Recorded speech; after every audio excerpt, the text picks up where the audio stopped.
আমার মনে হয় বাংলাদেশে এমন একজন সুস্থ লোক পাওয়া যাবে না, এমন একজন মানুষ পাওয়া যাবে না যিনি ইংরেজি শেখার বিরোধিতা করবেন।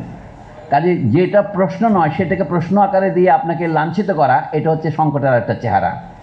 আমি বললাম যে বাংলা শেখাটা বাদ না দিয়ে ইংরেজি শেখেন, যেমন আগে ব্রিটিশ আমলে আমরা তাই করেছি। 1940 পর্যন্ত আপনারা জানেন কলকাতা বিশ্ববিদ্যালয়ের অধীনে ম্যাট্রিকুলেশন পরীক্ষা হতো। সেই পরীক্ষায় ইংরেজি ছাড়া অন্য ভাষায় দেওয়া যেত না। ইংরেজি বিষয় নয়, আপনি গণিত ইংরেজিতে উত্তর দেবেন।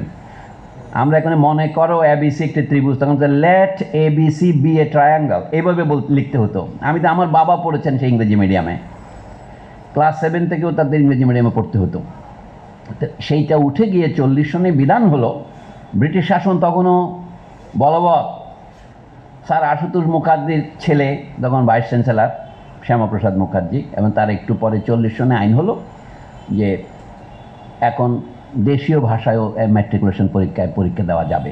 দেশীয় ভাষা মানে একদিকে বাংলা আর একদিকে হিন্দুস্তানি, যেটাকে উর্দু বলি এখন আমরা।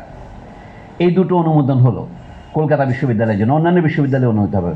তারপরে 1971-এ বাংলাদেশ স্বাধীন হলো। সময় দেখেন অতি সংক্ষিপ্ত, 30 বছর, 40 থেকে 70।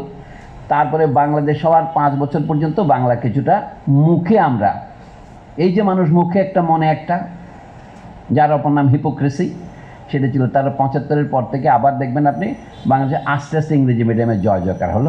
এখন সমস্যা হচ্ছে বাংলাদেশে বাংলাটা নিম্ন শ্রেণীর ভাষায় পরিণত হচ্ছে এবং ইংরেজি উচ্চ শ্রেণীর ভাষায় পরিণত হচ্ছে। এইটা আমরা পরিকল্পনা করে করেছি আমি বলছি না, ফলে তা হচ্ছে। এবং উচ্চ শ্রেণীর ছেলেমেয়েরা আর বাংলায় পড়ছে না, এবং বাংলা না জানাটাকে তারা গৌরবের মনে করছে। এটা হলো আমাদের জনগণের সংকট।